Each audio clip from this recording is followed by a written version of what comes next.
ध्यान दीजिएगा, बहुत सुंदर संवाद चल रहा है, बहुत ध्यान देने वाली बात है। प्रत्येक महीने की पूर्णिमा को जिसके घर में दूध की सामग्री बनती हो, दूध की सामग्री तैयार होती हो, खीर प्रसाद तैयार होता हो, उसके घर में कभी क्लेश नहीं हो सकता। चाहे सास बहू एक दूसरे के सामने वो कहे ना, वो सांप और अन्य वाले की लड़ाई क्यों ना, फिर भी शांति हो जाती है।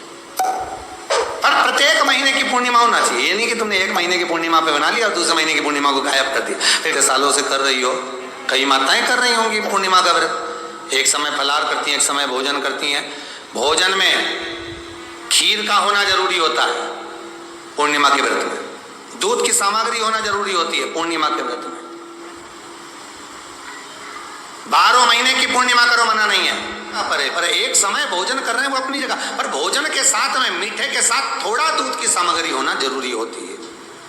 और क्यों करते हैं पूर्णिमा का व्रत, किस लिए किया जाता है, क्यों करा जाता है, उसका व्याख्यान वर्णन शिव महापुराण के अंतर्गत स्कंद पुराण में लिखा गया। स्कंद पुराण में वर्णन किया है श्री वेद व्यास जी महाराज ने। कहा ये पूर्णिमा का व्रत इसलिए किया जाता है कि व्यक्ति का जब मन गलत भ्रम में जाने लगता है, मन जब गलत जगह पर जाने लगता है, तो ये मन को गलत जगह पर ले जाने वाला कौन होता है, तो कहा ये चंद्र होता है। व्यक्ति की राशि के अंतर्गत, व्यक्ति की पत्रिका के अंतर्गत, व्यक्ति की ग्रह दशा के अंतर्गत जब चंद्र बेकार चलता है तो व्यक्ति अच्छा करते करते भी बेकार करने लग जाता है। चंद्र डोल रहा है। कई माताएं कहती हैं, गुरुजी हमारे बेटे को आशीर्वाद दीजिए, बहुत गलत संगत में जा रहा है, मतलब समझ जाना कि चंद्र गड़बड़ जा रहा है। बेटी अगर गलत मार्ग पर जा रही है, बेटी अगर गलत संगत में जा रही है, किसी अन्य व्यक्ति को आकर्षित हो, चंद्र गड़बड़ हो रहा है, उसका चंद्र कहीं जा रहा है। कोई पुरुष, कोई लड़का कोई गलत मार्ग पर जा रहा है, चंद्र गड़बड़ हो रहा है। घर में जो क्लेश उत्पन्न होता है, घर में जो विवाद उत्पन्न होता है, उस विवाद को रोकने के लिए केवल चंद्र की ही, इसलिए तो पूर्णिमा घर की नारियां हमारे हिंदू धर्म में यहाँ तक स्कंद पुराण में कह दिया कि प्रत्येक पूर्णिमा आप लोग कभी आप लोगों ने सत्यनारायण जी की कथा करवाई है। जितने लोग आस्था चैनल पर कथा सुन रहे हैं, जितने लोग फेसबुक यूट्यूब पर कथा सुन रहे हैं, यूट्यूब पर कथा का श्रवण कर रहे हैं, उनने कभी सत्यनारायण की कथा करवाई होगी। तो उसमें लिखा है हर कार्तिक, हर पूर्णिमा को, हर संक्रांति को ब्राह्मण सत्यनारायण भगवान की कथा या राजा या वैश्य कथा को कराता था, या बढ़िया कथा कराता। सुनी कि नहीं सुनी बात?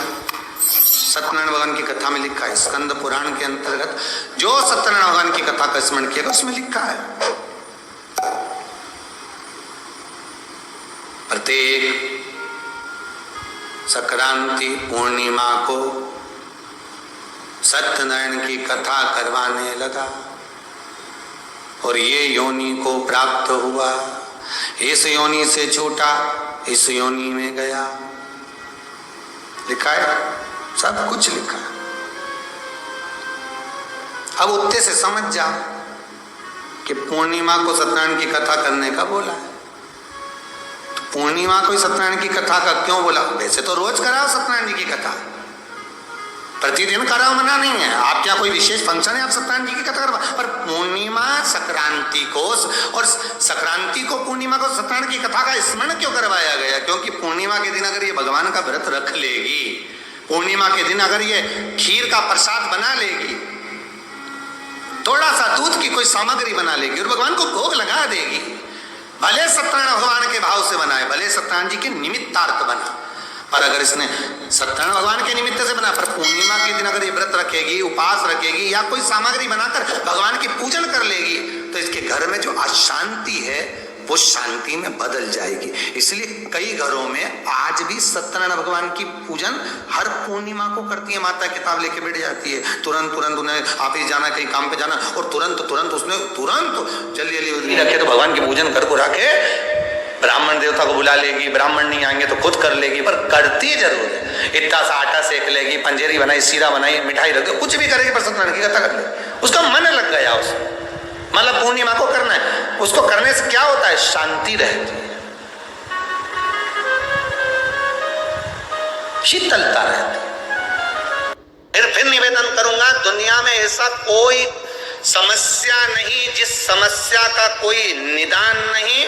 हर समस्या का निदान है, पर निदान किसी दूसरे के पास नहीं, निदान केवल मेरे भोले नाथ के पास में है। आपको अगर किसी समस्या का सफल आनंद चाहिए तो शंकर की शरण में जाओ।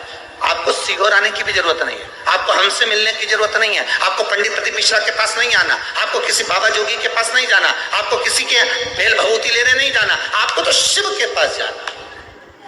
जो शंकर की वस्तु है उसको स्वीकार करो, बस शंकर की वस्तु को